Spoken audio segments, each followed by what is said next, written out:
actually, that's not a mistake. This is in fact a 2020 Nissan Qashqai, or for my friends south of the border, a Rogue Sport. Now, why am I reviewing a 2020 model year Qashqai? Well, that's because the 2021 model year vehicle is not quite yet available. And if it does become available, first of all, there will be no changes whatsoever brought to the vehicle. Perhaps maybe a piece of equipment or another will be added to be seen. Well, Nissan has just recently announced a couple days ago that the all-new 2022 Nissan Qashqai is coming. So why am I reviewing something that is essentially 4 years old? Well, that's because I haven't driven it since 2017. And in the small crossover segment in Canada, it still happens to be very popular. So let's call it a tour down memory lane, if you will, although there are a few changes that were brought to the Qashqai for the 2020 model year. So we'll go over those as we do our usual walk around, and then we'll go for a drive. To note, for the 2020 model year, the Nissan Qashqai did get a facelift, and essentially that's pretty much it, a facelift. V-Motion grille, new bumpers, new hood.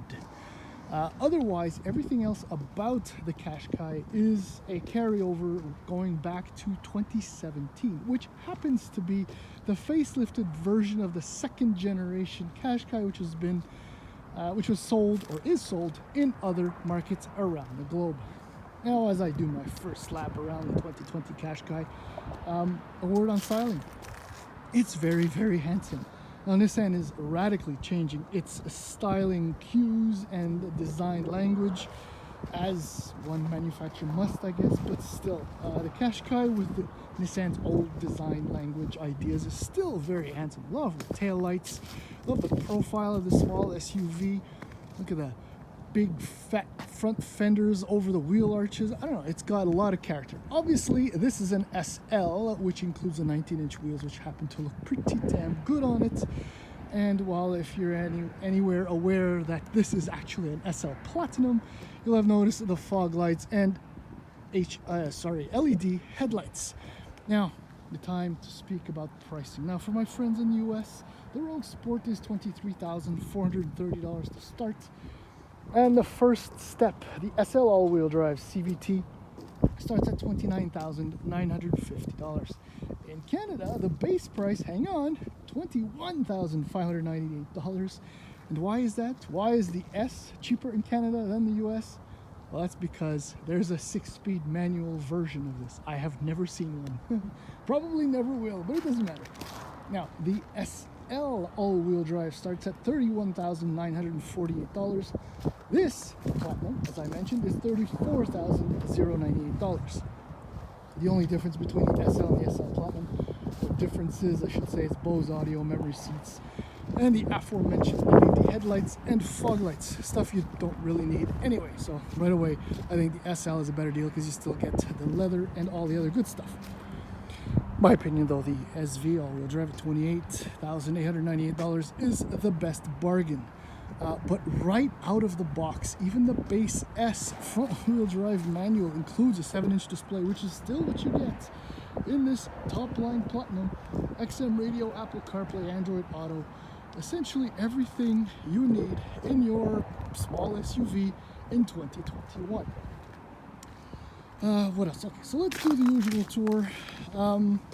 This is a compact, in fact, subcompact crossover, say, compared to the Rogue and other vehicles in that segment. So the trunk is a little bit tight. Now, Nissan says that this is 20 cubic feet, or about 565 liters of cargo space. Kind of see if you include what's under here and what's under there. Perhaps, maybe it'll look like that, but that's still, I mean, my Costco run required me accessing space on the back bench, which is already occupied by the kids' seats. It can't be done, obviously. My daughter can, unfortunately, reach this very nice leather seats with her feet, and my son obviously can too. But for the normal day-to-day activities in any family, it works. Between the two seats, you will not fit an average human being But the important stuff, as always, happens up front. The attention to detail is very nice, considering the price point and the category of this vehicle. The leather, supple, it's fair. The seat is very comfortable. It's a little soft, but still, for the average commute drive, it's quite nice. Now, let's slide in here and start her up. So there's your also standard 5-inch display in the middle, so you'll get all kinds of messages and readouts and all other types of information. There's your standard 7-inch display. It's a touchscreen, obviously, Apple CarPlay, and this one has the Bose audio, as I mentioned earlier. Very straightforward HVAC controls. I love it when it's simple and the readout is, you can just reach, tap, and you're done without removing your eyes from the road. Storage is decent, I guess, decent. Cubby hole, it works out well.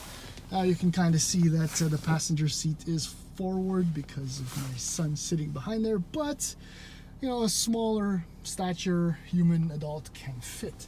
Visibility is not so bad. Now the seating position is actually a little bit high because it's an SUV and that's what people want. So you can kind of see over and beyond the base of the A-pillar, which is fairly wide with the mirror mounts right there. Now, one of my favorite aspects inside of the Qashqai and a lot of Nissans is this flat bottom steering wheel. It doesn't belong in a small SUV like that, but it looks fantastic. Otherwise, that's it. Oh, there's your ProPilot button. And down here are other important buttons. This one happens to be a lot of fun this time of year, as your heated steering wheel. So that's it. So now is the time. Oh, there we go. That's cool too. Let's go for a spin. Now is the time. For the last few years, I'm trying to think how far back I should go. And I'm thinking maybe since the Qashqai, this Qashqai, arrived on the market, Nissan has kind of fine-tuned the ability to create a vehicle that is perfectly adequate or ideally average. And believe me, that's quite a craft. It's a work of art in the sense that Nissan designers and engineers are able to make something that reaches and meets everyone's needs, be it design, be it technology, be it content, capability, and all that. It's all in most of their products. I'm very much looking forward to the new 2021 Nissan Rogue, which I will be driving very, very shortly, to see if that has evolved. From everything that I've read, it's the same plus, which is not a bad thing. I know it kind of sounds like I'm putting it down, but being average sometimes is more than enough to be appreciated. Now, speaking of average, all Qashqais are powered by a 141 horsepower, naturally aspirated 2-liter 4-cylinder engine, which also puts out 147 pound-feet of torque. At about 3,500 pounds-ish. No, the Qashqai is not fast, but it doesn't have to be, because that's not what it's about. It's not entirely fuel efficient either. You will average somewhere between 8.5 and 9 liters per 100 kilometers, which isn't great considering the segment and the fact that you do have to live with a CVT. Now, I know, interestingly, Nissan is moving away from the CVT for the Pathfinder. I don't know what that means going forward. They've been sticking to the CVT since the early 2000s. Maybe they'll go back to slush boxes. But as I am sitting right here, this CVT is, like everything else about the Qashqai, it's perfectly adequate. It has programmed shift points, so it won't hold gears, or engine speeds, I should say, for an eternity until you reach a certain speed. So at least there's that. There is a little bit of that all annoying elastic effect when you get on the throttle and before everything kind of sorts itself out. and before you start moving forward. But given what it is, it's fine. It's perfectly fine. I'm saying this as much to convince you as I'm trying to convince myself. Now, one of the fun surprises that I had forgotten about Nissan's intelligent all-wheel drive system is that it's really on the ball. Okay, let me put it this way.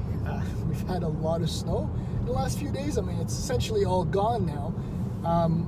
But I've been having way more fun with this Qashqai than I thought possible.